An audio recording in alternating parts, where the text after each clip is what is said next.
Milionário segue a faxineira e a vê em uma casa abandonada com sua mãe, que revelam a verdade na noite em que tudo muda.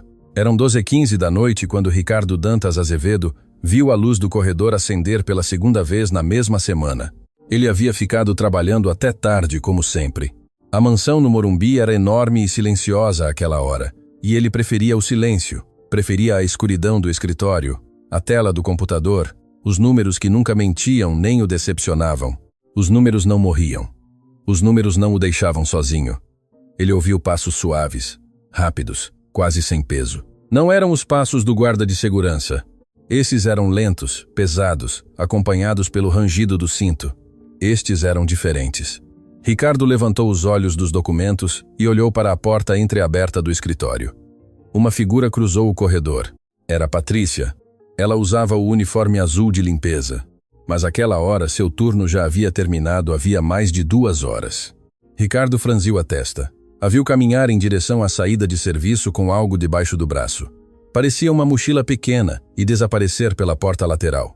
Ficou imóvel alguns segundos. Na primeira noite, ele havia atribuído a um esquecimento. Talvez ela tivesse deixado algo. Talvez tivesse voltado para pegar sua bolsa. Mas era a segunda vez. E àquela hora, com aquela pressa, com aquela cautela de quem não quer ser visto, Ricardo fechou a pasta que tinha sobre a mesa, levantou-se e foi até a janela lateral que dava para o acesso de serviço. Dali podia ver o beco onde os funcionários deixavam seus veículos. Patrícia já estava lá sob a luz amarelada do poste. Ela usava a mochila cruzada no peito e caminhava apressadamente em direção à rua como alguém que sabe exatamente para onde ir. Ele não soube por que fez aquilo. Não era seu estilo seguir ninguém. Era seu estilo ignorar as coisas que não lhe importavam diretamente. Mas naquela noite algo o deteve antes de retornar à mesa. Saiu, pegou o carro ele mesmo sem motorista e a seguiu a uma distância prudente pelas ruas quase vazias do Morumbi. Patrícia caminhou 4 quarteirões e depois pegou uma van que ia para a zona oeste. Ricardo seguiu a van por 15 minutos até vê-la parar em um bairro que não conhecia. Patrícia desceu e caminhou rápido por uma rua estreita com muros cinzas e árvores que cresciam tortas entre as calçadas quebradas. Parou em frente a um prédio de 4 andares sem nome na fachada. Luz acesa no segundo andar. Ricardo estacionou o carro longe e esperou 10 minutos, talvez 15. Então a viu sair. Patrícia Lima Dias saiu do prédio com um menino dormindo nos braços. Um menino pequeno, talvez de 2 anos, com a cabeça apoiada no ombro dela. Patrícia o carregava com a naturalidade de quem fez isso milhares de vezes, com um braço firme sob as pernas e a outra mão segurando a nuca. Ela o cobriu com sua jaqueta antes de começar a caminhar de volta para o ponto da van. Ricardo não se moveu. Havia algo naquela imagem que ele não conseguia tirar da vista. Não era pena, não era surpresa que uma funcionária tivesse um filho. Isso não lhe dizia respeito. Era outra coisa, algo que ele ainda não sabia nomear. Uma sensação vaga e incômoda, como quando nos negócios se intui que há informações que ainda não se têm, mas que mudam tudo. Voltou para a mansão antes dela. Voltou a sentar-se à mesa, abriu a pasta e olhou os números, mas já não os via. 3 dias depois, Ricardo chegou cedo à sala de reuniões, onde era feito o corte de pessoal mensal. Não era um trâmite em que ele normalmente participava. Isso era gerenciado por Isabela, que há 8 meses coordenava os recursos humanos da residência com uma eficiência que ele apreciava, sem questionar. Mas naquele dia ele sentou-se à cabeceira da mesa. Isabela Fonseca entrou com sua pasta, seu perfume caro e seu sorriso de sempre. 32 anos. Cabelo escuro, preso com precisão, roupa sem uma ruga. Ricardo a havia conhecido 2 anos antes em um evento de negócios, 6 meses após a morte de Natália. Ela se aproximara com a descrição correta, o timing correto, o tipo de presença que não exige nada, mas está sempre disponível. Ele não a amava. Ele já não sabia se era capaz de amar, mas a respeitava, e isso lhe parecera suficiente para se comprometer. Começamos com o turno noturno, disse Isabela, abrindo a pasta. Há 2 pessoas que há meses são irregulares em seus horários de saída.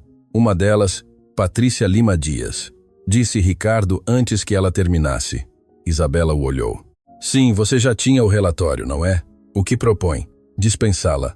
Há 3 candidatas que podem cobrir o turno sem problemas. Ricardo girou a caneta entre os dedos. Era um gesto dele quando processava algo que não queria mostrar. Que justificativa temos? Descumprimento de horário. Sai antes de concluir seu turno de maneira sistemática. Isso afetou a qualidade de seu trabalho. Isabela hesitou um momento. Apenas um momento. Não de maneira documentada, mas a irregularidade em si mesma é. Então, não há justificativa suficiente. Ricardo fechou a pasta. Sigamos para o próximo ponto. Isabela não disse nada durante 3 segundos. Era o tipo de silêncio que nela tinha peso. Ricardo. Sua voz baixou de tom, como se a conversa tivesse deixado de ser profissional. Há algo que eu deva saber sobre essa moça? Ele a olhou. Não. Porque você passou uma semana perguntando coisas sobre ela que normalmente não te interessam. Passei uma semana sendo mais cuidadoso com o pessoal desta casa. Não é a mesma coisa. Isabela assentiu com uma lentidão que não era aceitação, mas registro. Por suposto, Ricardo a conhecia bem. Conhecia o modo como ela apertava os lábios quando algo não saía como havia planejado. E conhecia também o modo como ela guardava as coisas que não podia controlar ainda, como água represada atrás de uma barragem que espera o momento correto para ceder. Naquela tarde, Ricardo ligou para sua assistente. Preciso do prontuário completo de Patrícia Lima Dias. Turno noturno, limpeza. Para quando precisa? Esta noite. O prontuário chegou às 19h. Ricardo o leu no escritório. Só. 26 anos. Originária de Jardim Miriam, São Paulo. Sem estudos universitários. Ensino médio completo. 3 anos trabalhando na mansão Dantas, histórico impecável até o ano anterior, sem incidentes registrados, sem advertências, uma fotografia de identidade no início do prontuário, uma moça de rosto sério, cabelo escuro, olhos que olhavam para a câmera com uma espécie de cansaço tranquilo. No final do prontuário, no campo de encargos familiares, havia uma linha que alguém havia preenchido à mão com letra pequena. Um filho menor, Tiago D. Dias, 2 anos. Ricardo fechou o prontuário, tomou um copo de água, caminhou até a janela. A cidade à noite era um tapete de luzes que se estendia até onde a vista alcançava. Ficou assim por um longo momento pensando, embora não soubesse dizer em que exatamente, pensando na imagem de Patrícia saindo do prédio com o menino dormindo nos braços, pensando que à 1 da manhã, em um bairro que ele não conhecia, uma mulher de 26 anos carregava seu filho por ruas escuras, porque não tinha outra opção. Pensando em Natália, que havia morrido sem filhos, e nele, que tinha uma mansão de 500 quadrados só para ele, pensando que essa sensação, esse algo que não sabia nomear, havia estado ali antes, 2 anos antes, no hospital, quando o médico lhe disse que não havia mais nada a fazer, a mesma sensação de ter informações incompletas que mudavam algo fundamental, sem que ele pudesse ainda entender o que, nem como. Não sabia o que estava buscando, não sabia o que esperava encontrar, só sabia que essa sensação não havia desaparecido. E Ricardo Dantas Azevedo não gostava de ter coisas que não podia nomear. Ficou junto à janela até depois da meia-noite.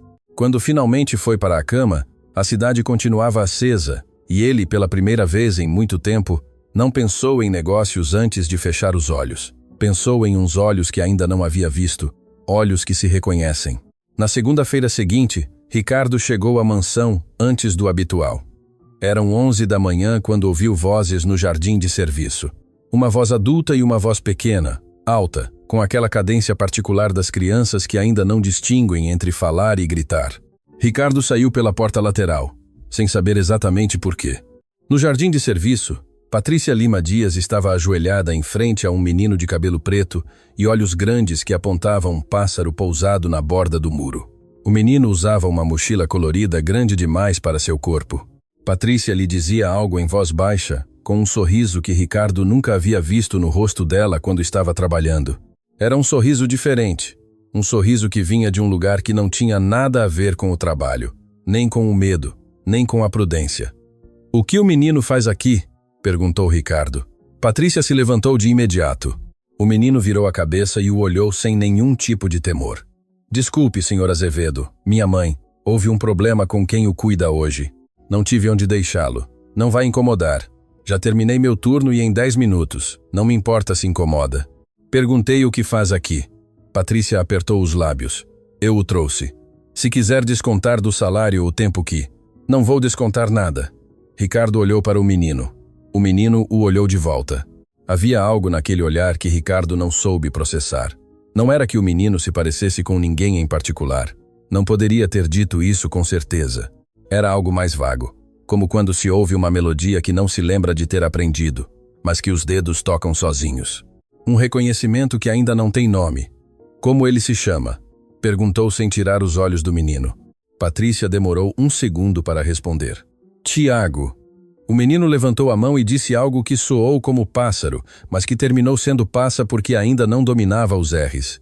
Apontou de novo para o muro onde o pássaro já não estava. Foi embora, disse Ricardo. O menino o olhou com uma expressão de leve decepção que a Ricardo, por alguma razão, resultou difícil de suportar.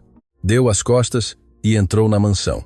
Naquela tarde pediu à sua assistente que investigasse se Patrícia Lima Dias tinha um companheiro registrado, se o pai do menino aparecia em algum documento do prontuário. A resposta chegou em 1 hora. Nenhum dado de pai registrado. Mãe solteira desde o nascimento do menor. Ricardo ficou olhando a tela do computador durante 3 minutos, sem fazer nada. Depois, abriu o e-mail que Isabela lhe havia enviado pela manhã. Planos para o jantar de noivado do mês seguinte. Lista de convidados, proposta de local, tudo perfeitamente organizado, como sempre. Ricardo leu o e-mail até a metade e o fechou sem responder. 2 noites depois, Ricardo voltou a ficar trabalhando até tarde no escritório. Não era insônia exatamente. Era que a cama daquele quarto que antes havia compartilhado com Natália continuava sendo grande demais. 2 anos e continuava sendo grande demais. Natália Azevedo havia morrido de um aneurisma fulminante, aos 30 anos. Sem aviso, sem despedida, Ricardo havia chegado ao hospital a tempo de ouvir que não havia mais nada a fazer. Esse havia sido o momento exato em que algo dentro dele, algo que nunca soube nomear com precisão, havia se apagado. Não de repente como uma vela que falta ar, mas devagar, sem drama, até ficar na escuridão. Natália havia querido ter filhos. Ele também, embora nunca dissesse em voz alta, porque em seu mundo isso não era algo que os homens dissessem. Haviam tentado por mais de 1 ano sem resultado. Os médicos haviam dito que era questão de tempo, que não havia nada estruturalmente errado, que esses processos às vezes simplesmente demoravam. Então Natália havia morrido e o tempo havia parado. Ricardo ouviu os passos, os mesmos de sempre, suaves, rápidos, sem peso. Desta vez não foi à janela. Desta vez foi ao corredor diretamente. Patrícia parou bruscamente quando o viu. Usava a mochila cruzada no peito. Seu turno havia terminado havia 1h30. Aonde vai? Perguntou Ricardo. Não era uma pergunta ameaçadora. Era uma pergunta seca, direta. A mesma que usava nas reuniões quando queria uma resposta sem rodeios. Pegar o Tiago. Deixo-o em um lugar onde o cuidam enquanto trabalho, e tenho que buscá-lo antes da 1h porque senão, quem o cuida? Patrícia hesitou. Uma senhora do prédio onde moro todas as noites. Sim. E se demora um pouco mais, há uma cobrança extra que eu não posso. Ela parou. Apertou a mochila. Com o salário que tenho, senhor Azevedo, cada hora extra é um gasto que não tenho como cobrir. Ricardo não disse nada durante alguns segundos. Tem permissão para sair quando precisar buscá-lo, sem cobrança. Faça os arranjos que precisar com a coordenação de turnos. Patrícia o olhou. Naquele olhar havia algo que Ricardo leu como desconfiança. A desconfiança razoável de alguém para quem as coisas gratuitas quase nunca o são. Por quê? Perguntou ela. Era uma pergunta direta. Ricardo a respeitou. Porque tem 3 anos nesta casa sem uma falha. Porque o que acabou de descrever não é um problema de trabalho. É um problema logístico que não deveria afetar seu desempenho. Fez uma pausa, e porque o menino apontou um pássaro que já não estava, e lhe pareceu o fim do mundo. E isso não deveria ser responsabilidade de uma senhora do prédio à 1 da manhã. Patrícia não disse nada. Seus olhos brilharam por um momento, apenas um momento, antes que ela voltasse a exibir aquela expressão de cautela, que era claramente seu modo de operar com ele. Obrigada, disse finalmente, e foi em direção à saída de serviço. Ricardo regressou ao escritório, sentou-se em frente ao computador e abriu de novo os documentos do dia, os números, as projeções, as certezas limpas do mundo que entendia. Mas antes de fechar a gaveta da escrivaninha, tirou a fotografia de identidade do prontuário de Patrícia. Ele a havia guardado ali, sem entender bem por quê, e a colocou sobre a mesa, virada para cima. Não a estava olhando, apenas a deixou ali. Foi Isabela quem lhe disse 3 dias depois. Chegou ao escritório no meio da tarde, com aquela expressão de quem traz informações importantes envoltas em preocupação genuína. Sentou-se em frente a ele, cruzou as mãos sobre o joelho e disse: "Fiquei sabendo que você deu permissão especial à faxineira do turno noturno, a Patrícia Lima Dias." "Sim, Ricardo, isso gera um precedente com o resto do pessoal. Que o resto do pessoal pode solicitá-lo também se a situação justificar. Mas o ponto é que você está se envolvendo diretamente em decisões de recursos humanos que eu." Isabela a olhou sem agressividade, mas com a clareza com que encerrava discussões. "Tomei uma decisão operacional. Não preciso de explicação adicional." Ela sorriu. Era um sorriso controlado, daqueles que não chegam aos olhos. Por suposto, levantou-se, pegou sua pasta. "Só me parece que há melhores formas de gerenciar essas coisas sem se envolver pessoalmente." "Levarei em conta." Isabela saiu. Ricardo girou a caneta entre os dedos. Naquela noite, quando Patrícia passou pelo corredor em direção à saída às 12h15, Ricardo não estava no escritório. Estava na cozinha de serviço, que ficava perto da saída lateral, tomando um copo de água que na verdade não precisava. A ouviu passar, não saiu, mas notou, e não soube o que fazer com isso, que pela primeira vez em muito tempo, estava atento a algo que não tinha a ver com negócios, com números, nem com o peso morto da ausência de Natália. Estava atento a uma mulher de 26 anos que carregava seu filho dormindo à 1 da manhã e a uns olhos pequenos e escuros que o haviam olhado do jardim de serviço sem nenhum tipo de medo, sem que Ricardo soubesse ainda por que isso, de todas as coisas do mundo, era o que não o deixava trabalhar. Isabela intervém. Na quarta-feira pela manhã, quando Ricardo chegou à sala de reuniões para revisar os contratos do novo projeto na Faria Lima, encontrou Isabela já sentada com 2 pastas sobre a mesa e uma expressão que ele reconheceu de imediato, a de quem há tempo prepara algo. "Preciso falar com você antes de começar", disse ela. "Fale." Isabela abriu a pasta de cima, tirou 3 folhas impressas e as colocou em frente a ele. Eram relatórios de turno. Ricardo os leu sem pressa. "Registros de saída antecipada", disse ela. 12 nos últimos 2 meses, a mesma funcionária. "Já sei. Eu dei permissão. A permissão que você deu não tem respaldo no regimento interno. Quando os demais funcionários souberem, e eles vão saber, vamos ter solicitações similares de outras 8 pessoas que também têm filhos ou responsabilidades familiares e não podemos aprová-las todas, a não ser que modifiquemos o contrato coletivo, que é um processo de 3 meses mínimo." Ricardo olhou os relatórios. "Alguma dessas 8 pessoas tem 3 anos com histórico impecável?" "Esse não é o ponto. Para mim, sim." Isabela recostou-se ligeiramente na cadeira, mudou o tom, baixou um pouco, tornou-o mais pessoal. Ricardo esperou que ele levantasse os olhos. "Não te conheço de ontem.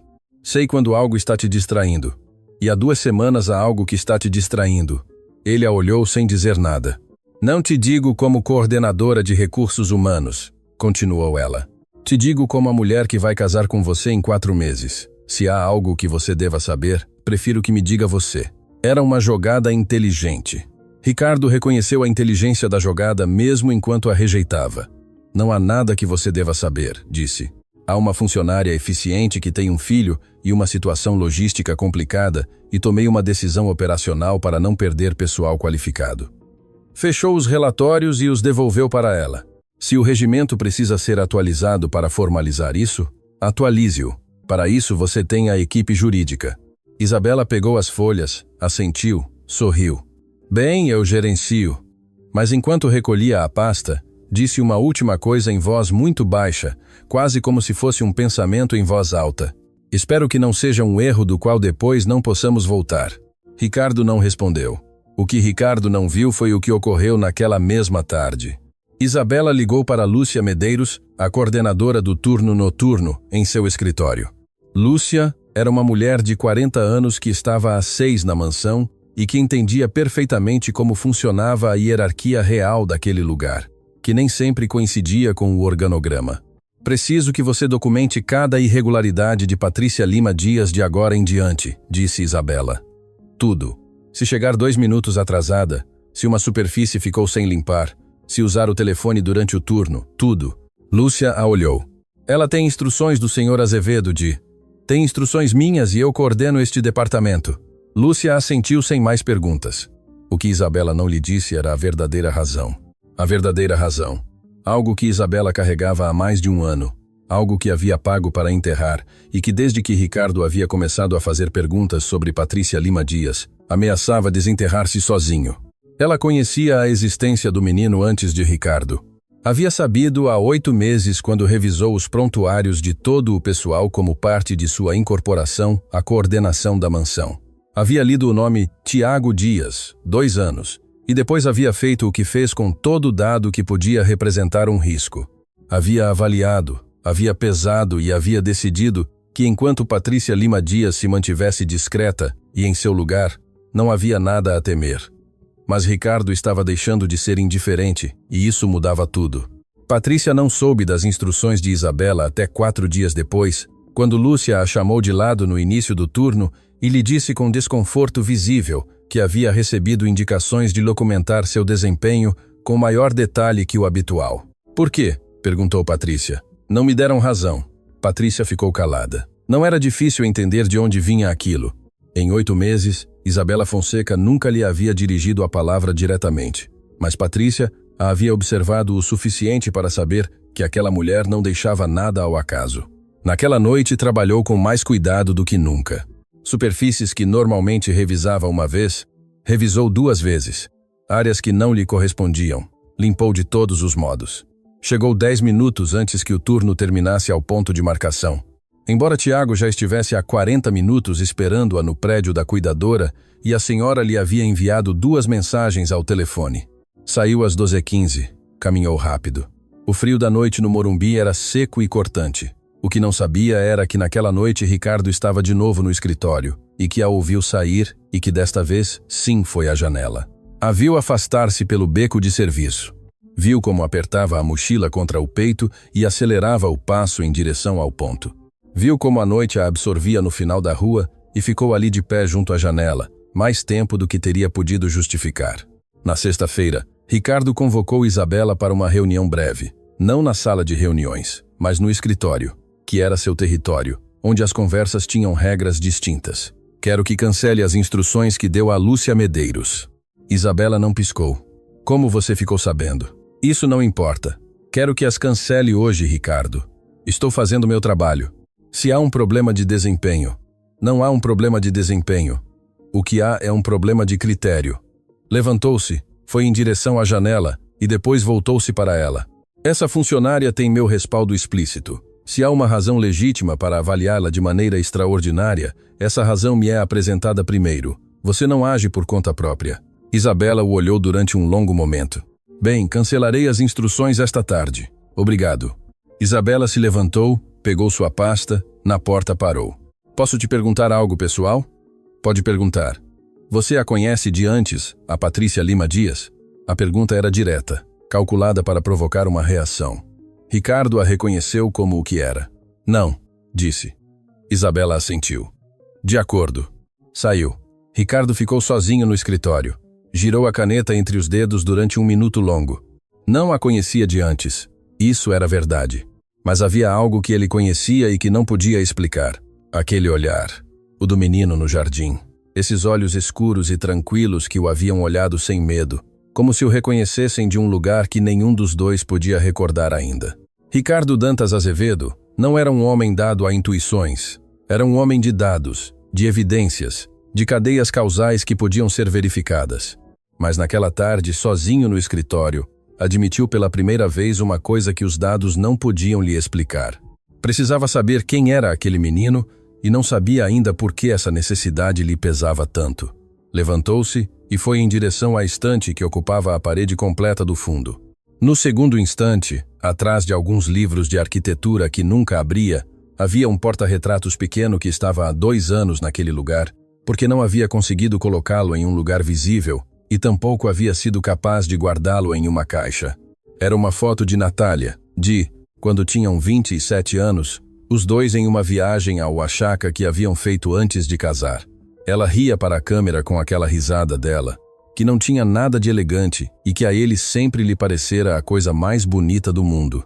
Ele a olhou durante um momento, pensou em algo que Natália lhe havia dito uma vez no final, Quando os médicos já falavam de probabilidades e de tempos estimados e de se preparar, ela lhe havia dito com uma calma que a ele lhe havia parecido impossível. Não fique sozinho, Ricardo, não porque eu não te queira sozinho, mas porque você não sabe estar. Ele não lhe havia respondido. Havia apertado sua mão e havia olhado para a janela do hospital, para que ela não visse que ele tinha os olhos úmidos. Colocou o porta-retratos de volta atrás dos livros de arquitetura. Voltou para a mesa, abriu o prontuário de Patrícia Lima Dias mais uma vez, na última página onde estava escrito à mão o nome do menino. Tiago D. Dias. 2 anos. Fechou o prontuário. Não sabia o que buscava, mas pela primeira vez desde a morte de Natália, tinha a sensação estranha e incômoda de que algo estava para acontecer, algo que ele não havia planejado, não havia calculado e não podia controlar.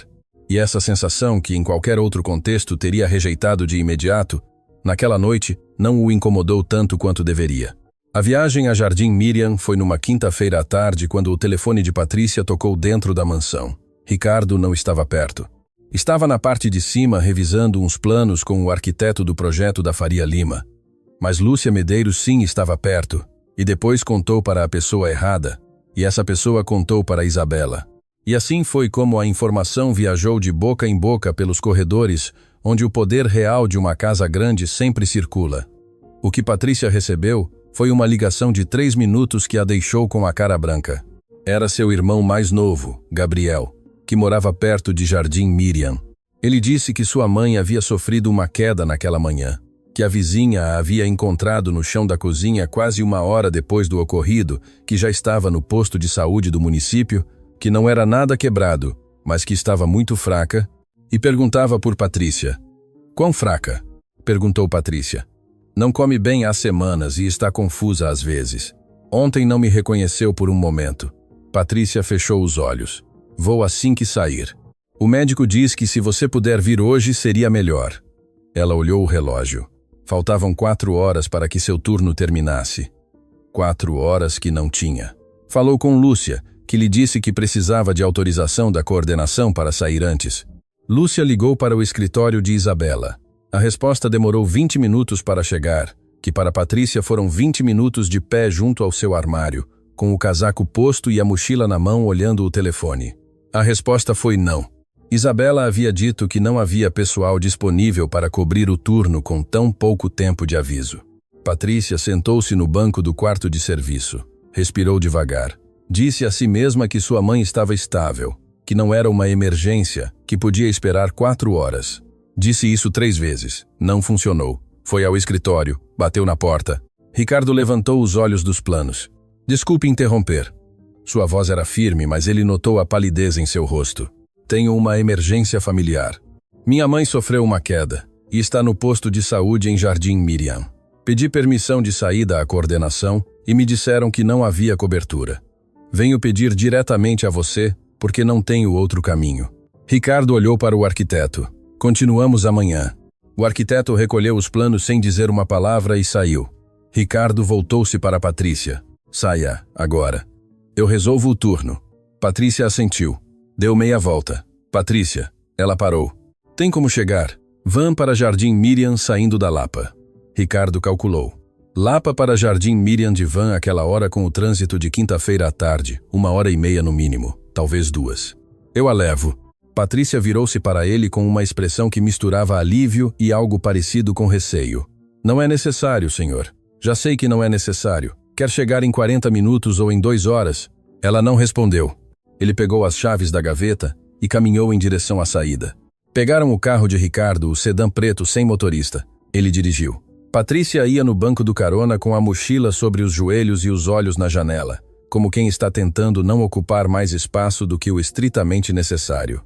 Saíram do Morumbi e pegaram a Marginal Pinheiros sentido Zona Leste. O trânsito era denso, mas fluía. Ricardo dirigia sem falar. Patrícia também não falava. Depois de 15 minutos, foi ela quem rompeu o silêncio. Por que o senhor vem?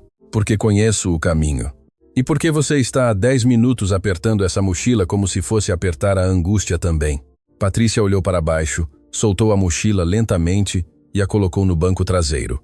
Minha mãe tem 74 anos, disse. Mora sozinha desde que meu pai morreu. Já lhe disse 1000 vezes para vir morar comigo, mas não quer. Diz que nasceu naquela casa e naquela casa vai morrer. Ricardo não disse nada. Tem razão, suponho, continuou Patrícia quase para si mesma. É a casa dela, tem direito. Como ela se chama? Conceição. Uma pausa. Chamam-na de Dona Conceição no bairro. Ricardo assentiu. Seguiram em silêncio.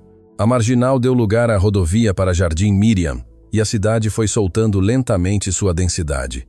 Os muros cinzas foram se tornando mais separados, as árvores mais altas, o céu mais amplo. E o Tiago? Perguntou Ricardo. Patrícia o olhou. Minha vizinha o pegou quando liguei. Está com ela. Bem. Outro silêncio. Mas era um silêncio diferente do início. Menos tenso. Mais parecido ao de duas pessoas que estão aprendendo a estar no mesmo espaço sem que isso seja um problema. O senhor conhece Jardim Miriam? Perguntou Patrícia. Nunca fui. É bonito. Foi bonito quando eu era criança. Agora está mais cinza.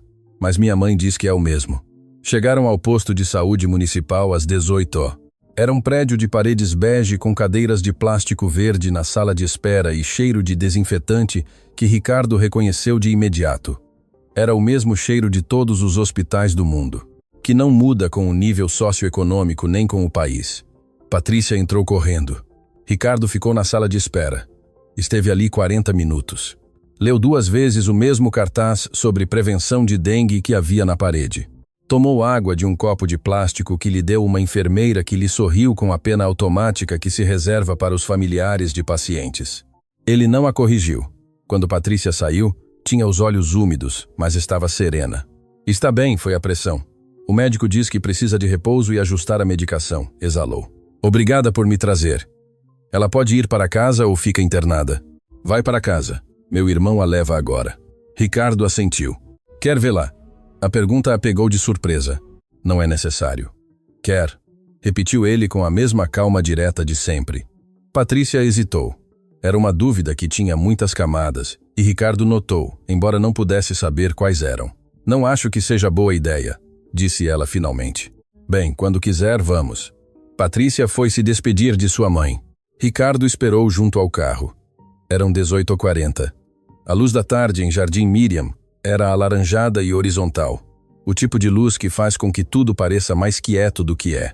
Por cima dos telhados baixos do bairro, Ricardo podia ver os morros e, além dos morros, a mancha cinza da cidade que havia deixado para trás. Pensou em Natália. Pensava nela nesses momentos de quietude que ele não buscava, mas que de vez em quando o encontravam. Natália teria dito que Jardim Miriam era bonito. Teria descido do carro para caminhar um pouco. Teria tirado uma foto daquela luz alaranjada. Teria perguntado o nome dos morros. Ricardo não pegou o telefone. Quando Patrícia regressou, seus olhos estavam secos, mas tinha aquela expressão que ele começava a reconhecer, a de quem guardou algo muito fundo para poder continuar funcionando. Pronta, disse. Subiram no carro. Ricardo ligou o motor. Na metade do caminho de volta, Patrícia adormeceu. Não de repente, mas devagar, com a cabeça que foi se apoiando pouco a pouco contra a janela. Ricardo notou pela mudança em sua respiração. Dirigiu em silêncio o resto do caminho, com mais cuidado do que antes sobre os quebra-molas, como se o barulho pudesse quebrar algo. Deixou-a no ponto mais próximo de seu prédio, que era onde ela lhe indicou. Quando desceu do carro, Patrícia o olhou pela janela entreaberta. Obrigada, disse. Não era o obrigado educado de uma funcionária, era outra coisa. Cuide-se, disse ele, e arrancou antes que a conversa se tornasse algo que nenhum dos dois sabia como manejar ainda. O que Ricardo não sabia naquele momento era que Isabela o havia feito seguir, não ela diretamente, mas havia ligado para Fermino, o guarda de segurança do turno vespertino, e lhe havia pedido como favor que lhe confirmasse a que horas Ricardo havia saído e com quem. Fermino lhe disse: saiu às 16h40 com a faxineira do turno noturno, direção leste. Isabela ouviu isso em silêncio. Disse: obrigada. Desligou. Ficou em seu escritório com o telefone na mão durante um momento que não soube medir. Depois discou um número que tinha guardado sob um nome que não era o nome real. Quando atenderam, disse 3 palavras: preciso de um favor. E começou a mover a primeira peça de um jogo que Ricardo ainda não sabia que estava sendo jogado. A casa de adobe Ricardo não planejou voltar a Jardim Miriam. Foi numa terça-feira à tarde, 5 dias depois da viagem com Patrícia ao posto de saúde. Havia terminado, antes do previsto, uma reunião com os bancos sobre o financiamento do projeto da Faria Lima e, em vez de voltar para a mansão, pegou a rodovia em direção à Zona Leste, sem ter tomado a decisão de maneira consciente, como se o carro soubesse o caminho e ele só fosse dentro, observando. Disse a si mesmo que ia verificar se a zona era o que Patrícia havia descrito. Disse que era curiosidade profissional, que um homem de negócios sempre avalia os contextos que não conhece. Disse várias coisas que não eram completamente falsas, mas que tampouco eram a verdade. A verdade era mais simples e mais incômoda. Não podia parar de pensar naquele lugar. Havia buscado o endereço nos registros da mansão, onde figurava como domicílio de referência familiar de Patrícia, Rua da Paz, número 14, bairro Jardim Miriam, São Paulo. Um endereço simples em um bairro que ele não conhecia, em uma cidade que havia atravessado centenas de vezes por rodovia sem parar nunca. Chegou depois das 17. O GPS o levou por ruas que foram se estreitando progressivamente, como se o bairro resistisse à intrusão dos carros grandes e dos ternos caros, encolhendo-se. Os muros eram baixos, de bloco cinza sem acabamento, com vasos de plantas em cima. Os fios de luz cruzavam de poste em poste sobre sua cabeça. Cães que dormiam ao sol levantavam a cabeça quando o carro passava e voltavam a deitar sem urgência. Estacionou na rua de terra, em frente a um número que coincidia com o dos registros.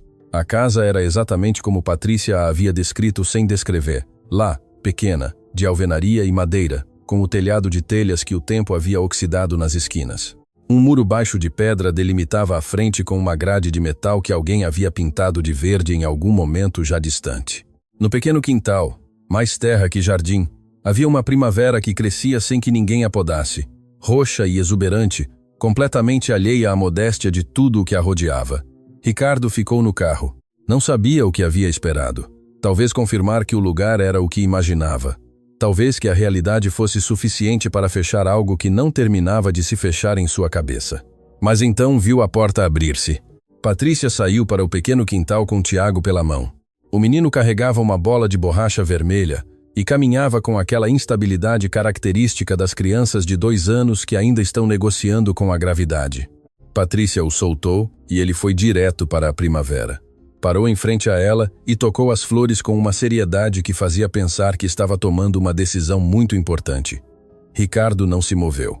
Os observou do carro durante 1 minuto, que pareceu muito mais longo. Patrícia não o havia visto ainda.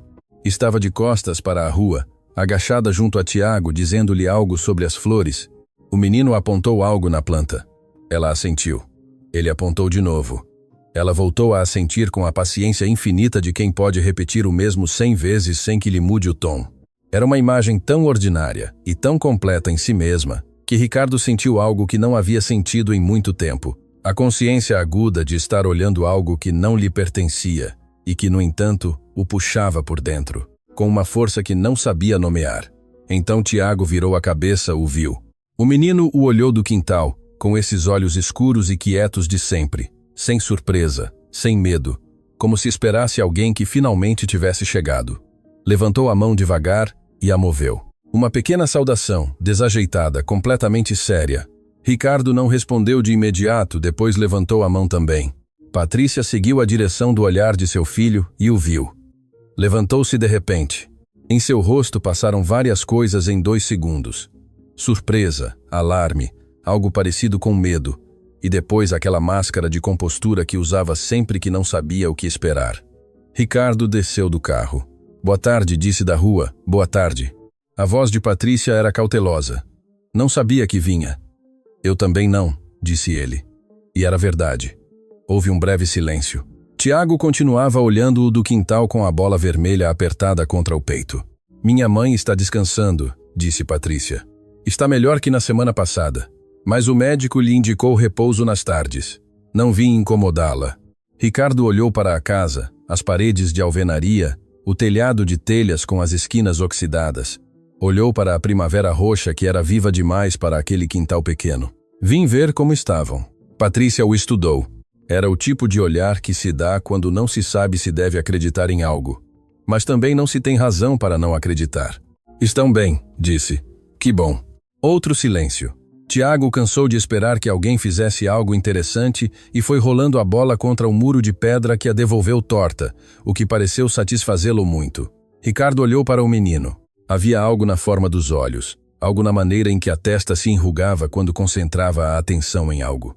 Não poderia ter descrito com precisão, mas sentia com a mesma clareza com que se sente quando um número não bate em uma coluna. Algo não se encaixa, algo falta, algo que deveria estar em seu lugar. Ainda não chegou. Quando o senhor retorna à cidade? Perguntou Patrícia, interrompendo seu silêncio. Esta noite. Ricardo a olhou. A senhora amanhã cedo. Meu turno começa às 10 h. Bem, ficou ali mais um momento com os pés na terra da rua, olhando aquela casa pequena e aquela mulher jovem e aquele menino que rolava sua bola vermelha contra um muro de pedra em Jardim Miriam, São Paulo, e sentiu algo que reconheceu com dificuldade, porque fazia muito tempo que não sentia. Inveja, não da ruim, do tipo que não quer tirar nada de ninguém, mas do tipo que lembra que há coisas que existem e que a gente ainda não tem. Cuidem-se, disse. O senhor também, respondeu Patrícia. E desta vez, não havia em sua voz a distância formal de funcionária para patrão, era outra coisa, menor e mais honesta. Ricardo subiu no carro e arrancou. Não olhou pelo retrovisor, não porque não quisesse, mas porque sabia que se o fizesse, não ia poder fingir que aquela viagem havia sido por qualquer outra razão que não a que realmente era. Naquela noite, no escritório da mansão vazia, Ricardo fez algo que não fazia desde antes de Natália morrer. Tirou a caixa de documentos pessoais que guardava no armário do closet. Não a de negócios, não a de propriedades. A outra, a que tinha coisas que não pertenciam a nenhuma categoria profissional. Encontrou o que buscava no fundo. Uma pasta fina com o logo do hospital particular onde Natália havia estado internada no último mês. Dentro havia resultados de exames, indicações médicas e 2 cartas assinadas pelo Dr. Ernesto Moraes, o médico da família há 15 anos. Ricardo leu as cartas. As havia lido antes, em outro momento, quando a dor era tão fresca que as palavras não haviam penetrado por completo. Desta vez as leu devagar, linha por linha. A segunda carta tinha uma frase que antes não havia registrado com atenção, uma frase técnica, enterrada entre terminologia médica, que dizia: foram realizados os procedimentos correspondentes de acordo com as instruções expressas da paciente, na presença do Dr. Moraes e da Sra. C. Elde, testemunha designada pela paciente. Sonha. C. L. D. Ricardo leu a frase 3 vezes. C. L. D.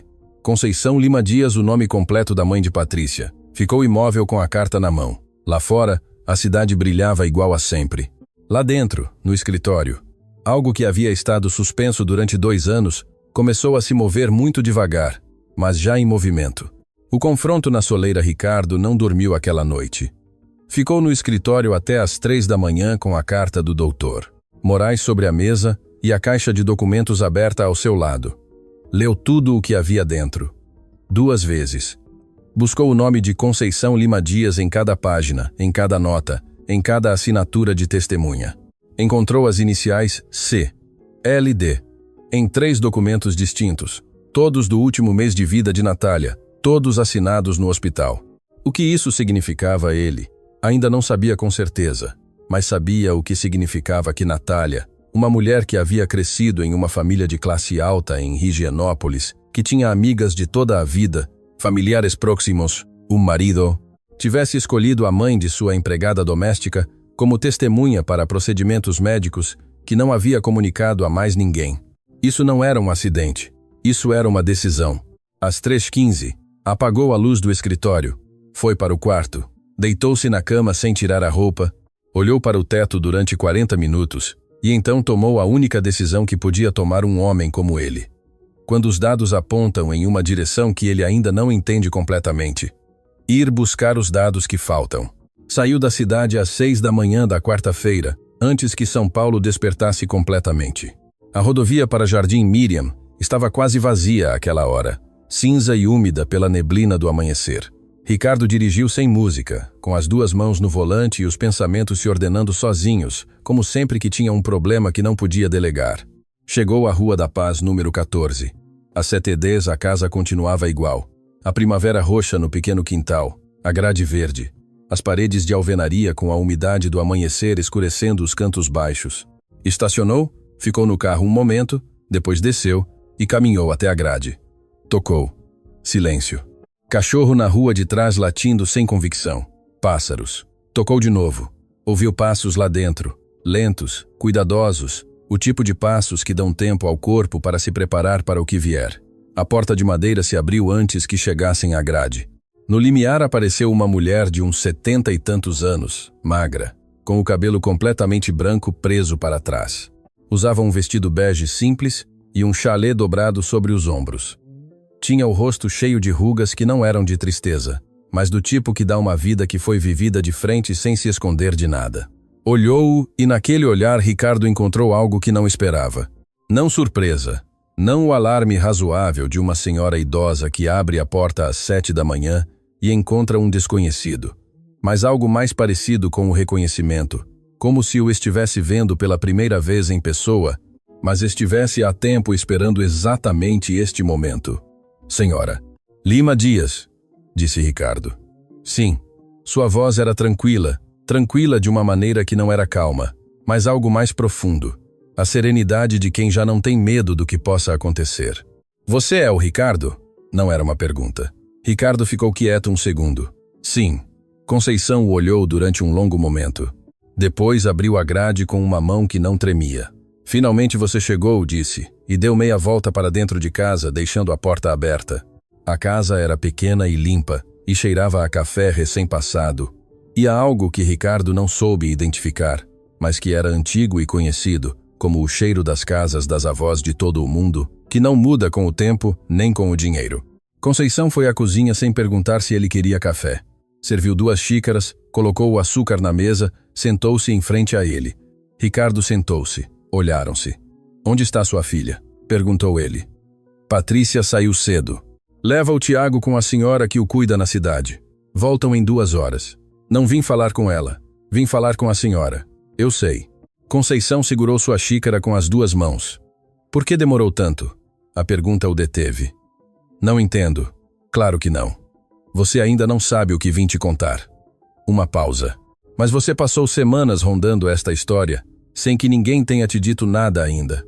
Algo te trouxe aqui, e esse algo não é por acaso. Ricardo colocou a xícara na mesa. Encontrei seu nome nos documentos do hospital. Nos documentos de minha esposa. Natália. Conceição assentiu devagar. Quando a conheceu, Natália, sua esposa, me procurou. A voz de Conceição era cuidadosa, do tipo de cuidado que se tem com algo frágil. Foi ao hospital onde eu limpava há 3 anos e meio. Perguntou por mim pelo nome. Ricardo franziu a testa. A senhora trabalhava no hospital onde Natália esteve internada? Em outro.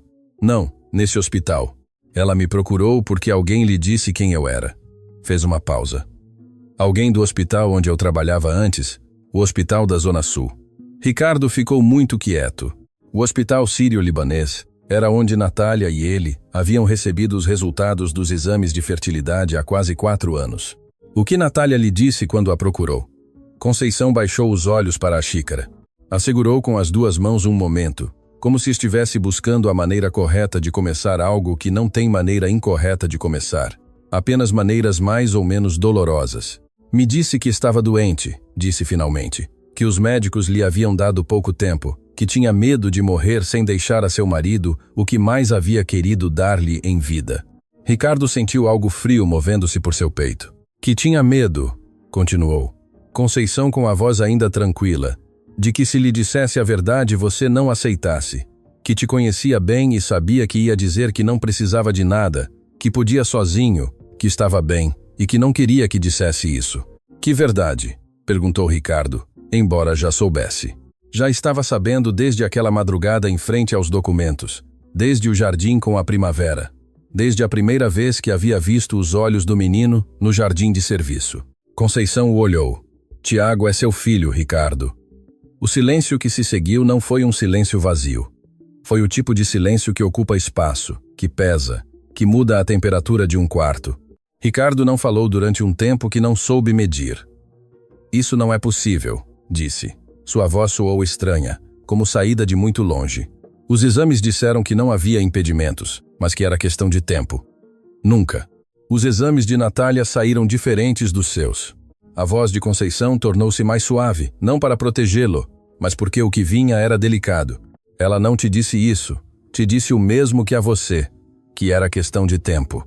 Mas os médicos disseram a ela em particular que as probabilidades eram muito baixas, que sim podia engravidar, mas que dado o estado de sua saúde geral, levar uma gravidez a termo ia ser muito difícil e muito arriscado para ela. Por que não me disse? Porque te conhecia. Porque sabia que se te dissesse, ia dizer que não importava, que não precisavam de filhos, que com ela era suficiente e ela não queria tirar-lhe essa possibilidade. Conceição colocou a xícara sobre a mesa. Assim que esperou, e quando soube que estava doente de verdade e que o tempo acabava, tomou uma decisão que não pediu permissão a ninguém. Como? Perguntou Ricardo. Uma só palavra. Há procedimentos médicos que os fazem em clínicas particulares. O Dr. Moraes a ajudou. Eu fui testemunha porque ela me pediu. Conceição o olhou de frente. Natália deixou material genético preservado antes que seu estado piorasse demais. Encontrou uma mulher jovem, saudável, que precisava de dinheiro e que era boa pessoa, alguém que não ia desaparecer, alguém de quem eu pudesse estar perto para saber que o menino estaria bem. Ricardo ouviu a seguinte parte sem se mover. Minha filha não sabia quem era o pai. Não lhe disseram. Disseram-lhe que era um doador anônimo. Pagaram-lhe o que acordaram. E quando Tiago nasceu, Patrícia já o amava como se fosse seu, porque era. E a senhora? A senhora sim sabia. Eu soube tudo desde o princípio. Natália me contou tudo. Uma pausa longa. Me pediu que cuidasse do menino de longe, que me assegurasse de que Patrícia encontrasse trabalho em um lugar seguro, que quando chegasse o momento correto te dissesse a verdade. E Patrícia sabe algo? Não, Patrícia não sabe nada de você nem de Natália. Para ela, Tiago é seu filho e o pai foi um doador anônimo. Isso é tudo o que sabe. Ricardo levantou-se da cadeira, foi em direção à janela pequena que dava para o quintal. A primavera roxa estava ali, exuberante e indiferente. O mesmo quintal onde Tiago havia rolado sua bola vermelha no dia anterior. Seu filho, 2 anos, cabelo preto, olhos escuros que olhavam sem medo. Por que na mansão? Perguntou sem se virar. Por que Patrícia terminou trabalhando lá? Natália arranjou antes de morrer. Falou com o encarregado de recursos humanos, deu referências. Assegurou-se de que Patrícia tivesse esse trabalho quando o menino nascesse. A voz de Conceição quebrou-se apenas. Só um momento. Queria que você a conhecesse. Queria que conhecesse o menino em seus próprios termos, em seu próprio tempo, sem que ninguém te obrigasse a nada. Ricardo continuou olhando a primavera. E se eu nunca tivesse perguntado, se eu tivesse ficado indiferente? Então eu teria esperado mais. Natália me disse que se passassem 3 anos e nada tivesse mudado, eu te procurasse diretamente. Uma pausa. Mas não foi necessário. Você passou semanas movendo-se sozinho em direção a esta história. Algo em você já sabia. Ricardo virou-se para ela. Conceição o olhou com esses olhos que não tinham medo de nada, que haviam carregado este segredo por mais de 2 anos, com a mesma calma com que as paredes de alvenaria daquela casa carregavam o peso do telhado. Ricardo não disse nada durante um longo momento. Depois perguntou com uma voz que era muito menor que qualquer voz que usava normalmente. A senhora tem mais coisas de Natália? Conceição assentiu. Sim, cartas, documentos médicos e uma gravação de voz que me pediu para te entregar quando estivesse pronto para ouvi-la. Ricardo fechou os olhos um segundo. Lá fora, na rua de terra de Jardim Miriam, um cachorro latiu uma vez e se calou. Lá dentro, naquela cozinha pequena que cheirava a café e a tempo, 2 pessoas sentadas frente a frente começavam a desatar o nó mais complicado que Natália Azevedo havia atado com amor antes de partir.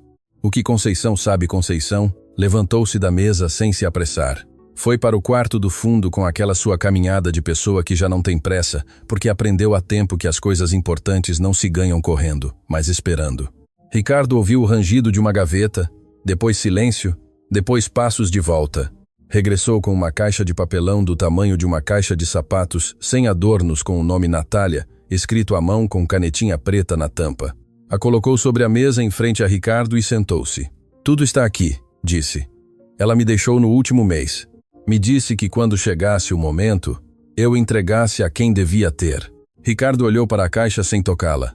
O Dr. Moraes sabe? O doutor Moraes sabe parte da história. Sabe o que fez. Sabe que eu fui testemunha. O que não sabe é onde está esta caixa, nem que a gravação existe. E Patrícia?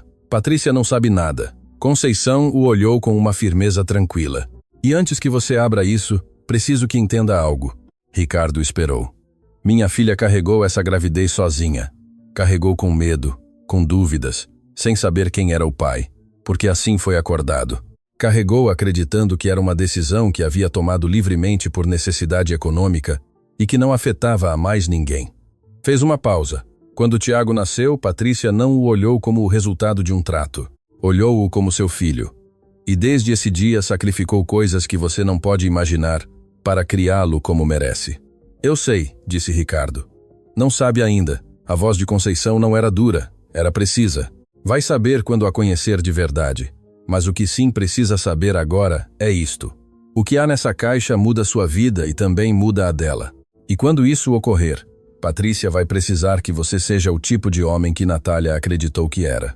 Porque se Natália confiou neste plano, foi porque o conhecia e porque apostou que você estaria à altura. Ricardo a olhou. A senhora acha que estou? Conceição o estudou durante um momento com aquele olhar dos velhos que viram gente suficiente para ler o que há por baixo do que se mostra.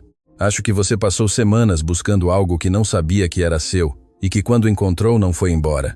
Isso diz algo. Ricardo baixou os olhos para a caixa. A abriu. Dentro havia 3 coisas. Um envelope manila com documentos dobrados, uma caderneta pequena de capa dura azul com as páginas cheias de letra apertada e um telefone celular velho dos que já não se fabricam, com a tela arranhada e a bateria carregada com um carregador que sobressaía pela lateral da caixa. As cartas primeiro, disse Conceição. A gravação por último. Ricardo pegou o envelope manila, abriu-o devagar. Dentro havia 4 documentos.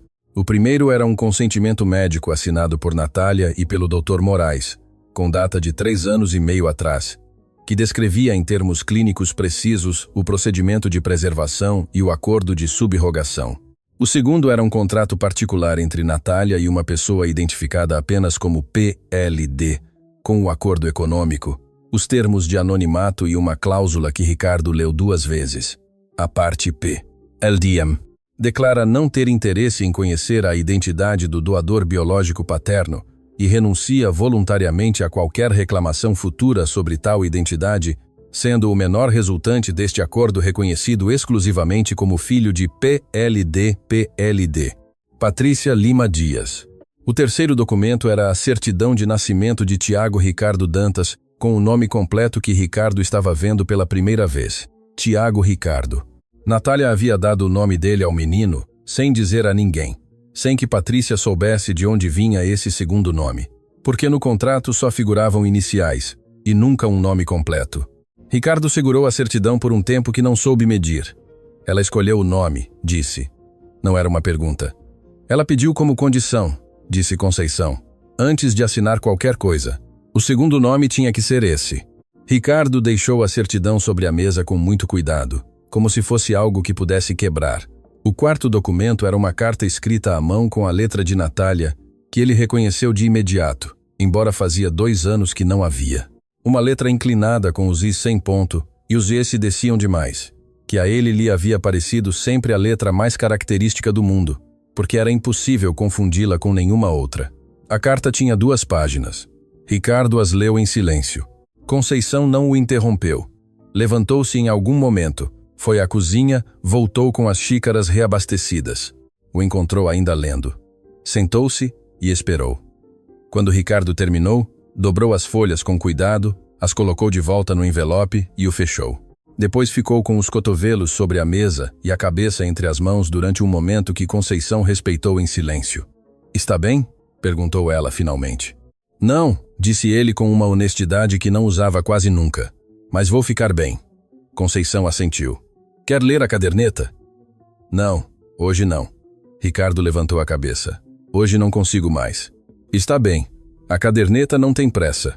Conceição deslizou o telefone velho para ele. A gravação. Ricardo olhou para o telefone. Havia uma única nota de voz, salva no aplicativo.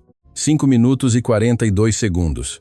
Gravada com data de 3 anos atrás, 5 semanas antes da morte de Natália. Ricardo colocou o telefone sobre a mesa. "Não o pegou ainda. A senhora já ouviu?" "Sim." Natália me pediu para ouvi-la para que pudesse te preparar quando chegasse o momento. O que diz? Conceição cruzou as mãos sobre a mesa. Te fala, te explica por que tomou a decisão que tomou, te pede coisas, uma pausa, e te diz algo sobre Patrícia que você precisa ouvir da voz dela, não da minha. Ricardo pegou o telefone, pressionou, play, e a voz de Natália preencheu a cozinha pequena de Jardim Miriam, como se o tempo não tivesse passado, e ela estivesse sentada na cadeira da frente com suas mãos sobre a mesa e seus olhos claros, olhando-o com aquela mistura de amor e teimosia que havia definido cada conversa importante que haviam tido em 12 anos juntos. Ricardo não falou durante os 5 minutos e 42 segundos que durou a gravação. Conceição também não. Quando terminou, o telefone ficou em silêncio e na cozinha só se ouvia o vento lá fora e muito longe o cachorro da rua latindo para algo que não tinha nome. Ricardo tinha os olhos úmidos. Não chorou. Ah, sim, chorou. Mas da maneira como choram os homens, que aprenderam muito cedo que chorar era uma fraqueza, que é quase em silêncio e sem se mover, com as lágrimas fazendo seu caminho sozinhas, sem que o corpo as acompanhe. Conceição lhe pôs uma mão sobre o braço, uma mão velha com as veias marcadas, que pesava muito pouco e que, no entanto, era a coisa mais sólida que Ricardo havia sentido em muito tempo. Já, disse ela, nada mais que isso e foi suficiente. Patrícia chegou 2 horas depois. Entrou pelo portão com Tiago pela mão e a mochila no ombro com aquela pressa habitual sua, de quem sempre tem coisas demais para fazer. Parou bruscamente quando viu o carro preto estacionado em frente à casa. Depois levantou os olhos e, através da janela da cozinha, viu a silhueta de Ricardo sentado à mesa em frente à sua mãe. Entrou devagar. O que está acontecendo? Sua voz não era hostil. Era a voz de alguém que vê uma cena que não entende e que sente em algum lugar que ainda não pode nomear, que essa cena lhe concerne de uma maneira que ainda não conhece. Conceição a olhou. Senta, meu amor. Mãe, o que está acontecendo? Senta. Tiago soltou a mão de sua mãe e foi direto para onde estava Ricardo. Parou em frente a ele. O olhou com aquela seriedade sua de 2 anos, e depois subiu no banco de madeira que havia junto à cadeira sem pedir permissão. Sentou-se ali ao lado dele, como se esse fosse seu lugar natural no mundo. Ricardo o olhou. O menino o olhou de volta. Patrícia viu isso e algo se moveu em seu rosto, algo que ainda não era compreensão, mas que era a antessala dela. Tiago nunca fazia isso com desconhecidos. Jamais. Era um menino cuidadoso com as pessoas que não conhecia, que demorava a se aproximar, que precisava de tempo. Mas com este homem havia se sentado ao lado como se o conhecesse de toda a vida. Patrícia sentou-se em frente à sua mãe. Me conta, disse. E Conceição começou a falar.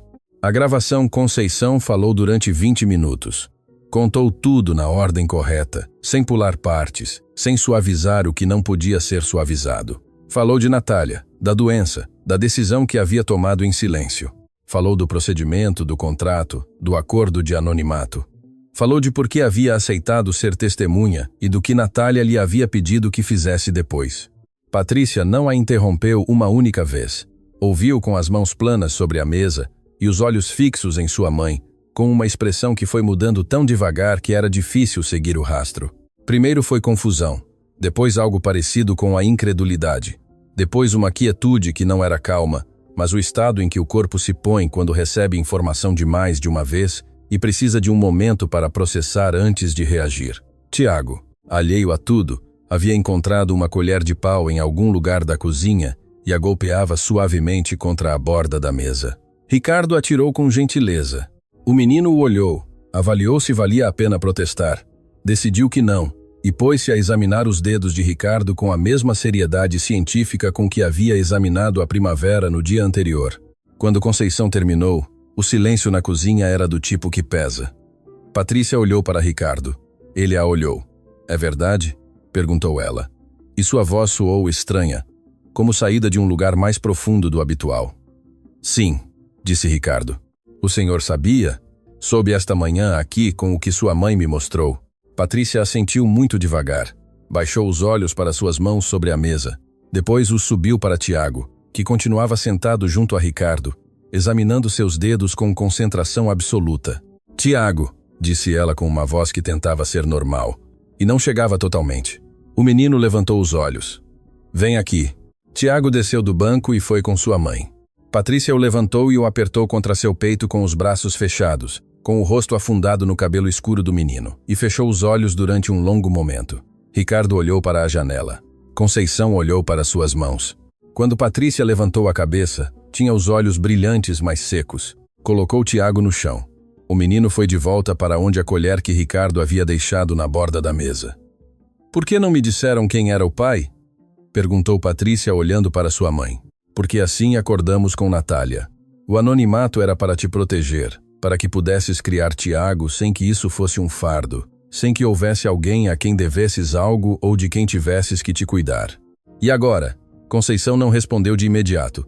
Ricardo o fez. «Agora não deve nada a ninguém», disse.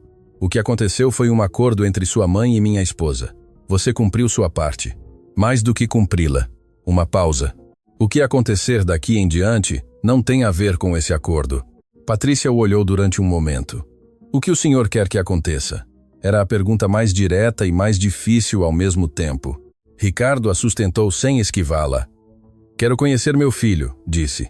«Não sei como nem em que termos. Não vou exigir nada nem pressionar nada, mas quero conhecê-lo». Olhou para Tiago, que naquele momento havia conseguido recuperar a colher, e a olhava com satisfação. «E quero que a senhora saiba que o que Natália fez, o fez porque confiava em você, não em qualquer um. Em você».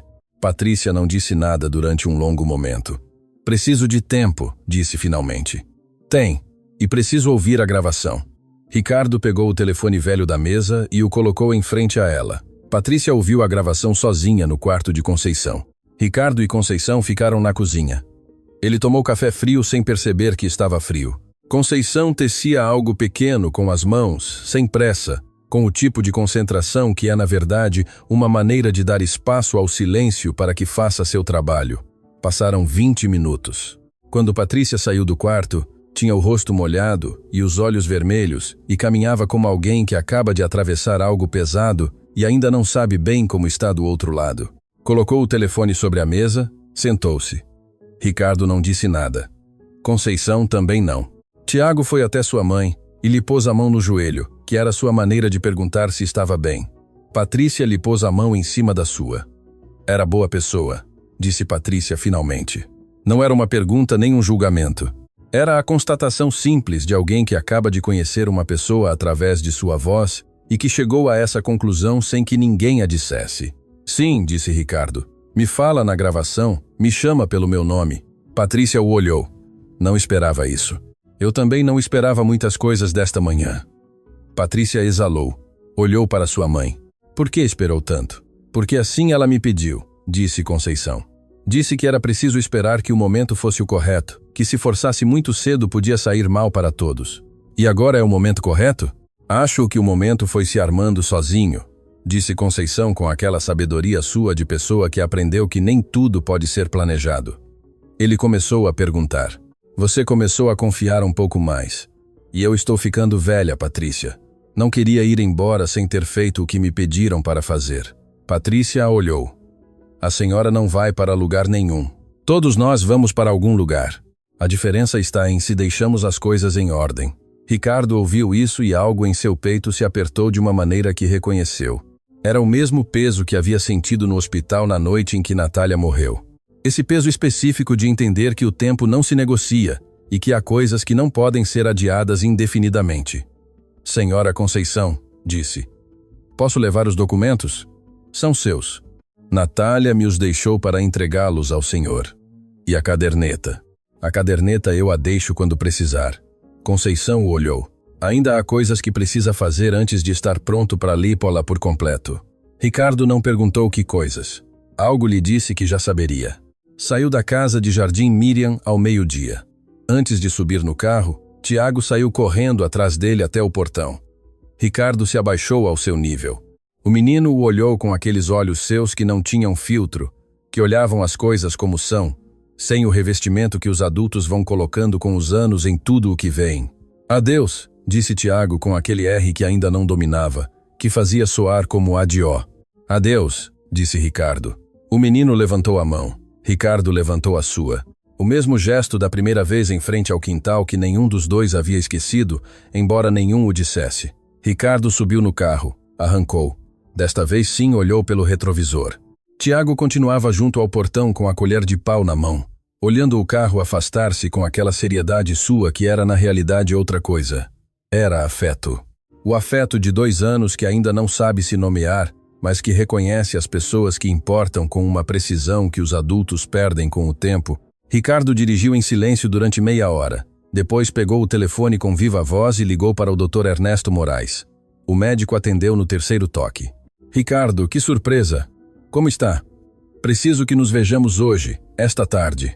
A voz de Ricardo era a das decisões importantes, sem calor nem frieza, só direção. É urgente e é pessoal.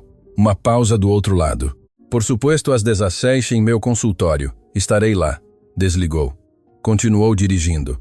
A rodovia se abria reta para a zona oeste, e a cidade voltava a aparecer no horizonte como sempre, imensa, cinza, cheia de gente que não sabia o que ele acabava de saber. No banco do carona, a caixa de papelão com o nome Natália, escrito em canetinha preta, viajava em silêncio. Ricardo lhe pôs uma mão em cima, como quem afirma algo que não precisa ser dito em voz alta, e continuou dirigindo em direção à cidade, onde ainda havia coisas a resolver, onde Isabela esperava sem saber que o terreno sob seus pés havia mudado completamente naquela manhã. Onde o Dr.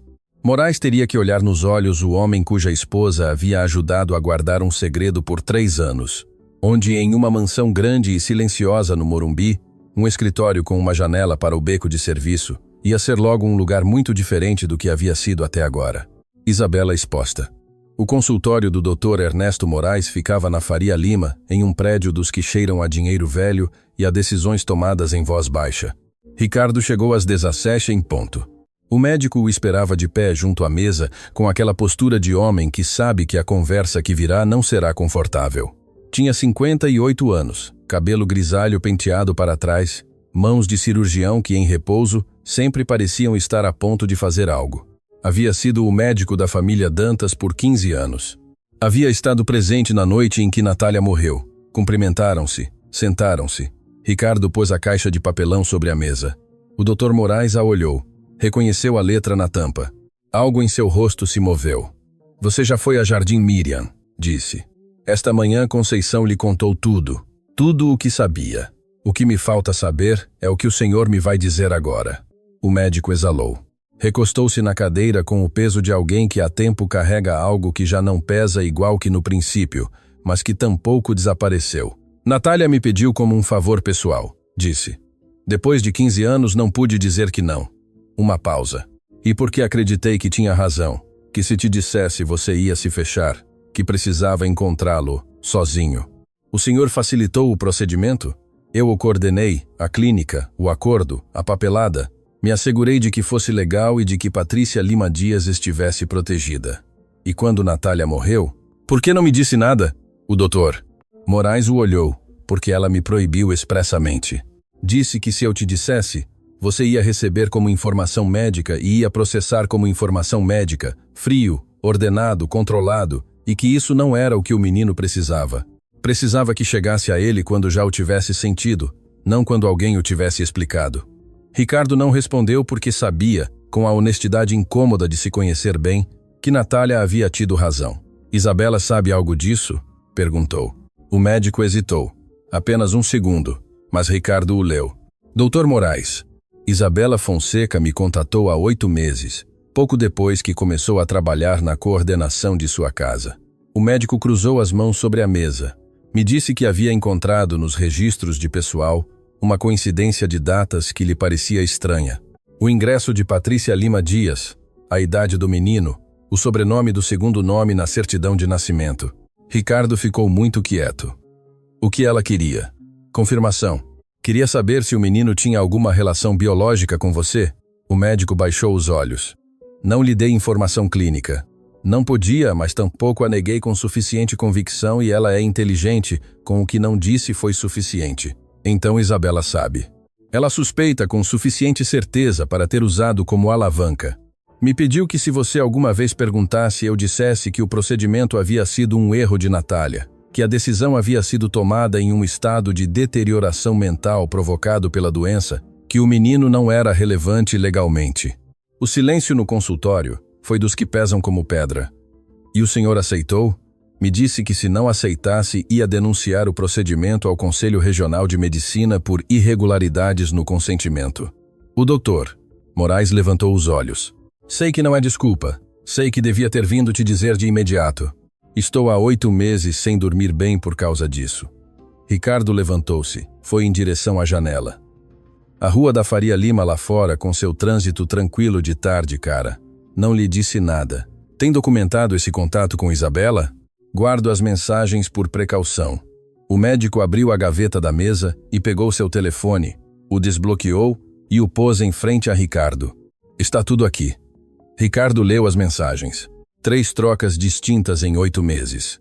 A última de 3 semanas atrás, onde Isabela perguntava se Ricardo havia feito perguntas recentemente e o médico respondia com evasivas que ela interpretava como confirmação. Ricardo pegou o telefone do médico, abriu a câmera e fotografou cada tela. Vou precisar que assine uma declaração de tudo isso. O que precisar. E vou precisar dos registros do procedimento. Completos. Os tenho guardados. Sempre os tive. O médico o olhou. Ricardo, sei que não tenho direito de te pedir nada, mas Natália queria que você soubesse que o fez por amor, não por outra razão. Eu sei, disse Ricardo, e o dizia a sério. Ouvi em sua voz esta manhã. Saiu do consultório com a caixa debaixo do braço e o telefone com as fotografias das provas. Lá fora, no carro, discou o número de seu advogado. A seguinte conversa com Isabela não ia ser em particular. Naquela noite, Isabela chegou à mansão depois das 21 EH. Encontrou Ricardo na sala principal. De pé, com as mãos nos bolsos, não havia música. Não havia nenhuma das luzes indiretas que ela costumava acender quando chegava. Só a luz central. E Ricardo de pé no centro dela. O que aconteceu? Perguntou Isabela. Seu instinto era bom. Soube de imediato que algo havia mudado. Estive em Jardim Miriam esta manhã, disse Ricardo. Uma pausa muito breve. E no consultório do Dr. Moraes esta tarde. Isabela não se moveu, mas algo em sua postura se assentou, como o ajuste imperceptível de quem muda o peso de um pé para o outro para ter melhor equilíbrio antes do que vem. Ricardo, disse com aquela voz suave e razoável que usava quando queria conduzir uma conversa para onde lhe convinha. Não sei o que te disseram, mas há contexto que... Tenho as mensagens, Isabela. Silêncio. As mensagens onde pede a Ernesto Moraes que minta para mim se eu perguntasse, onde usa uma ameaça de denúncia para silenciar, onde há 8 meses sabe que Tiago é meu filho, e escolheu enterrar essa informação para não perder o que havia construído aqui. Isabela o olhou e naquele olhar, pela primeira vez desde que Ricardo a conhecia, não havia cálculo. Havia algo mais nu, o reconhecimento de que a partida estava perdida. Eu fiz para te proteger, disse. E o disse com uma convicção que talvez em algum nível fosse real. Não o fez para me proteger. O fez para se proteger, Isabela. O noivado acabou, disse sem crueldade e sem drama, com a mesma clareza com que encerrava contratos. Amanhã fale com seu advogado. O meu já tem tudo. Isabela não respondeu. Ricardo pegou a caixa de papelão do sofá e foi para o escritório. Não voltou a sair naquela noite. A ruptura, a notícia do noivado rompido, chegou ao círculo social dos Dantas. Como chegam todas as notícias nesse mundo, rápido, distorcidas e com muitas versões diferentes do mesmo. O que Isabela não esperava era a velocidade. Ricardo havia falado com seu advogado naquela mesma noite. Para o meio-dia do dia seguinte, a devolução do anel estava formalizada, os acordos pré-nupciais dissolvidos e uma carta certificada havia saído para o endereço de Isabela com cópia para o escritório jurídico que ela usava. Tudo limpo, tudo documentado, tudo encerrado antes que ela tivesse tempo de preparar uma narrativa alternativa. Isabela tentou de todos os modos. Ligou para 3 pessoas do círculo próximo de Ricardo. Disse-lhes que havia sido uma decisão impulsiva, que havia uma empregada doméstica envolvida, que Ricardo não estava bem desde a morte de Natália e que precisava de apoio. Usou as palavras corretas na ordem correta, com o tom correto. Era boa nisso. O problema foi que 2 dessas 3 pessoas ligaram para Ricardo diretamente para perguntar como ele estava, e Ricardo lhes disse a verdade. Não toda a verdade, ainda não, mas suficiente, que havia descoberto que Isabela havia ocultado informações importantes por 8 meses e que havia pressionado seu médico de confiança para mantê-lo na escuridão, que o noivado não havia se rompido por impulso, mas por evidências. As ligações para Isabela foram se espaçando até parar. Foi no quarto dia quando Isabela cometeu o erro que Ricardo não havia antecipado. Patrícia estava em seu turno noturno quando Isabela apareceu na entrada de serviço depois das 22. Lúcia Medeiros não soube como detê-la. Isabela não havia sido oficialmente removida de nenhum cargo ainda, porque os processos administrativos sempre são mais lentos que os pessoais. Encontrou Patrícia no corredor da ala leste. "Preciso falar com você", disse Isabela. Patrícia a olhou. "Não temos nada para falar. Você tem razão em que não somos amigas, mas sim temos algo em comum. As duas vamos perder se Ricardo seguir por este caminho. Eu não vou perder nada." A voz de Patrícia era tranquila, mas firme. A voz de alguém que há dias processa coisas muito pesadas e que saiu do outro lado mais sólida. "Não tenho compromissos rompidos nem mentiras documentadas. Só tenho um trabalho e um filho." "Esse filho", disse Isabela baixando a voz, "é a razão pela qual Ricardo vai te reivindicar direitos que você não vai poder negar em um tribunal. Ele tem recursos que você não tem, e quando os usar, vai entender que o que eu estava fazendo era, na verdade, te proteger também." Patrícia ficou muito quieta. "Ricardo não é esse tipo de homem", disse finalmente. "Todos os homens são esse tipo de homem quando dinheiro e sangue estão em jogo. A senhora conhece um tipo muito específico de homens." Patrícia a olhou. "Eu conheço outro." Isabela mudou o tom. O fez mais suave, quase conciliador. "Só te peço que pense, que não deixe que te convençam de algo sem entender todas as consequências." "Senhorita Fonseca." Patrícia deu um passo em direção a ela, não ameaçador, mas direto. Esta conversa terminou. Isabela a sustentou com o olhar um momento. Depois deu meia volta e se foi. Patrícia esperou ouvir seus passos se afastarem. Depois pegou o telefone e escreveu para Ricardo. "Isabela esteve aqui. Falou comigo. Acho que precisa saber." A resposta chegou em menos de 2 minutos. "Está bem?" Patrícia olhou aquela pergunta na tela. 2 palavras simples que na boca de seu patrão de 3 meses atrás teriam sido uma formalidade que agora eram outra coisa. Respondeu, "Sim." Depois guardou o telefone e continuou com seu turno. Ricardo chegou à mansão às 23 com o advogado no telefone. A visita de Isabela à área de serviço sem autorização era exatamente o que ele precisava para completar o prontuário. Seu advogado o confirmou em 3 minutos. Naquela noite, Ricardo sentou-se sozinho no escritório com a caixa de Natália aberta em frente a ele. Tirou a carta das 2 páginas, a leu mais uma vez devagar, como quem repassa as instruções de algo que está a ponto de construir. Na última parte da carta, Natália escrevia algo que ele havia lido naquela manhã sem poder terminar de absorvê-lo. Agora sim o absorvia. "Não te peço que a ame, te peço que a veja. Que veja a pessoa que escolheu carregar o que eu não pude carregar. Que o criou sem saber quem você era, que o amou sem que ninguém lhe explicasse por que devia amá-lo. Esse tipo de pessoa não se encontra 2 vezes, Ricardo. Eu sei por que a encontrei quando mais precisava." Ricardo dobrou a carta. Olhou a janela do escritório que dava para o beco de serviço. A mesma janela de onde havia visto Patrícia afastar-se dezenas de vezes à meia-noite com a mochila apertada contra o peito. Ficou ali um longo momento. Depois fechou a caixa, apagou a luz do escritório e foi à cozinha esquentar café. Era quase meia-noite. Em algum momento entre agora e as 0h15, Patrícia ia passar pelo corredor em direção à saída. E desta vez, pela primeira vez desde que tudo havia começado, Ricardo não ia fingir que não estava ouvindo. Pai e filho Patrícia passou pela cozinha às 0h10. Parou no limiar quando viu Ricardo de pé junto ao fogão com 2 xícaras de café sobre a bancada. Não disse nada. Ele também não. Só apontou uma das xícaras com um pequeno gesto. Patrícia deixou a mochila no chão e se aproximou. Ficaram os 2 de pé junto à bancada, com o café quente entre as mãos e o silêncio da mansão à meia-noite ao redor. Era um silêncio diferente do de todas as noites anteriores. Antes era o silêncio entre um patrão e uma funcionária. Agora era outro tipo de silêncio, o de 2 pessoas que sabem demais uma da outra para continuar fingindo que não.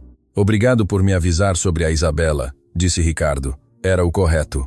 "Ela disse algo que te preocupou?" Patrícia pensou um momento. "Me disse que o senhor ia me reivindicar o Tiago, que tinha recursos que eu não tenho e que em um tribunal isso importa." Ricardo a olhou. "Não vou fazer isso. Eu sei. Sabe, ou espera. Patrícia considerou com honestidade. As duas coisas, eu acho. Ricardo assentiu, tomou um gole de café. O que eu quero, disse escolhendo as palavras com o mesmo cuidado com que as escolhia nas negociações importantes, é conhecê-lo, estar presente sem te tirar nada nem pedir que mude nada do que já construiu com ele. Fez uma pausa. Você é a mãe dele. Isso ninguém discute. Tampouco ninguém quer discutir. Patrícia ouviu isso em silêncio. E o que o senhor seria para ele? Perguntou. Não sei ainda. Isso teríamos que descobrir devagar, nós três. Ele a olhou sem pressa. Patrícia baixou os olhos para a xícara. Pensou em Conceição, na casa de alvenaria, na gravação de uma mulher que nunca conheceu, mas cuja voz havia ficado gravada em algum lugar que não era exatamente a memória, mas algo mais próximo do peito. Natália, disse algo na gravação, disse Patrícia sem levantar os olhos. Me disse que Tiago ia ter os olhos do pai e a teimosia da mãe, que com isso só já ia poder com tudo. Ricardo não respondeu de imediato. Tinha razão, disse finalmente. E em sua voz havia algo que não era sua voz habitual. Era menor, mais real. Patrícia levantou os olhos e o olhou. E naquele olhar não havia mais a distância de funcionária para patrão, nem a desconfiança dos primeiros meses. Havia algo mais honesto e mais difícil de nomear. O reconhecimento de duas pessoas que chegaram ao mesmo lugar por caminhos completamente distintos e que ainda não sabem o que fazer com isso. Vou a Jardim Miriam este fim de semana, disse Ricardo, ver Conceição. E se você e Tiago estiverem lá, gostaria de cumprimentá-lo. Ele vai estar lá. Bem, Patrícia pegou a mochila do chão, depois parou. Posso lhe perguntar algo? Sim. Quando o senhor o viu pela primeira vez no jardim, quando Tiago lhe disse o do pássaro, o senhor já sabia? Ricardo pensou. Não, mas senti algo que não soube nomear. Uma pausa. Acho que ele sim sabia. Patrícia sorriu. Era a primeira vez que Ricardo lhe via aquele sorriso, o mesmo que havia visto no quintal de Jardim Miriam, quando Tiago apontava a primavera. O sorriso que não tinha nada a ver com o trabalho nem com o medo. As crianças sabem coisas, disse ela, e foi em direção à saída de serviço. Ricardo ouviu a porta fechar-se. Ficou sozinho na cozinha com as duas xícaras vazias sobre a bancada e algo no peito que não era o peso morto dos últimos 2 anos, mas algo completamente distinto, algo que demorou um momento para reconhecer. Era a esperança simples, sem garantias, do tamanho exato de uma colher de pau na mão de um menino de 2 anos. No sábado, Ricardo chegou a Jardim Miriam às 11 da manhã. Estacionou em frente ao portão verde, desceu do carro e antes que pudesse tocar, o portão se abriu sozinho por dentro. Tiago estava do outro lado com os pés descalços na terra do quintal e a bola vermelha debaixo do braço. O olhou, depois deu um passo em direção a ele, levantou os braços e esperou. Ricardo se abaixou, o carregou. Tiago lhe pôs as mãos no rosto com aquela confiança absoluta das crianças que decidem que alguém é de confiança e já não precisam de mais informações. O olhou muito de perto, com os olhos semicerrados de quem examina algo importante. Seu Ri, disse com aquele R que não chegava. Olá, disse Ricardo com uma voz que saiu mais baixa do que esperava. Passa, disse Tiago. Apontando para o muro, Ricardo olhou. Na borda do muro havia um pardal que os observava com aquela indiferença majestosa dos pássaros pequenos. Sim, disse Ricardo. Pássaro. Tiago assentiu com seriedade, satisfeito de que alguém finalmente confirmasse o que há tempo vinha dizendo. E Ricardo Dantas Azevedo, de pé no quintal de uma casa de alvenaria em Jardim Miriam, com seu filho de 2 anos nos braços apontando um pássaro no muro, sentiu que algo que havia estado quebrado por 2 anos terminava de encontrar seu lugar. Não de repente, não com fanfarra, só devagar, como as coisas que duram. A família que sempre esteve lá. Conceição morreu numa terça-feira de outubro, 3 meses depois daquela manhã na cozinha de Jardim Miriam. Morreu em sua cama, em sua casa, com a primavera roxa fora da janela e a mão de Patrícia entre as suas. Ricardo chegou 20 minutos depois do ocorrido. Ficou na porta do quarto um momento, olhando Patrícia sentada junto à cama com a cabeça inclinada e os ombros quietos de quem já terminou de chorar e agora só está presente. Não entrou de imediato. Esperou. Quando Patrícia levantou os olhos e o viu, não disse nada, só abriu um pouco a mão que tinha livre. Ricardo cruzou o quarto e a tomou. Sentou-se ao seu lado. Ficaram assim um longo momento, os dois em silêncio, com Conceição entre eles, e a luz de outubro entrando pela janela pequena. Tiago dormia no quarto ao lado. Gabriel, o irmão de Patrícia, chegou meia hora depois e ficou parado no limiar com os olhos vermelhos, sem saber o que dizer. Ricardo levantou-se, pôs uma mão em seu ombro e o deixou entrar. Naquela tarde, enquanto os vizinhos começavam a chegar com comida e flores, e o silêncio específico dos bairros quando alguém morre, Ricardo saiu para o quintal, sentou-se no banco de pedra junto à primavera, tirou do bolso a caderneta azul de capa dura que Conceição lhe havia guardado e que havia lido por completo na semana anterior.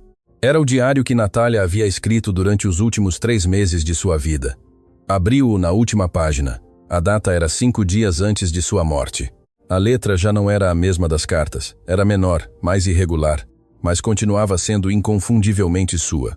Não sei se fiz bem. Não sei se alguém em meu lugar teria feito diferente. Só sei que o amava e que queria que ele tivesse o que eu não pude dar-lhe. E sei que Patrícia é boa. Vi em seus olhos a única vez que a conheci quando veio assinar os papéis. Tinha medo, e ainda assim foi valente. Isso é o mais importante que uma pessoa pode ter. Ricardo fechou a caderneta. A primavera roxa movia-se devagar com o vento de outubro.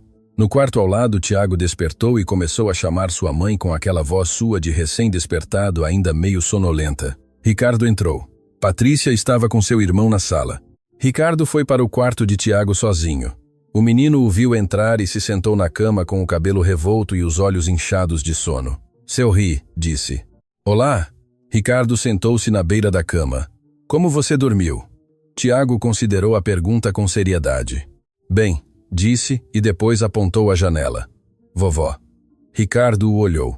Os olhos escuros do menino eram tranquilos e diretos, e esperavam uma resposta real, não uma evasiva. Sua vovó foi embora, disse Ricardo com a mesma simplicidade. Já não vai estar aqui, mas te amava muito. Tiago processou isso, olhou à janela, depois olhou para Ricardo. E você? Eu sim vou estar aqui. O menino assentiu como se isso fosse suficiente, como se isso fosse tudo o que precisava saber.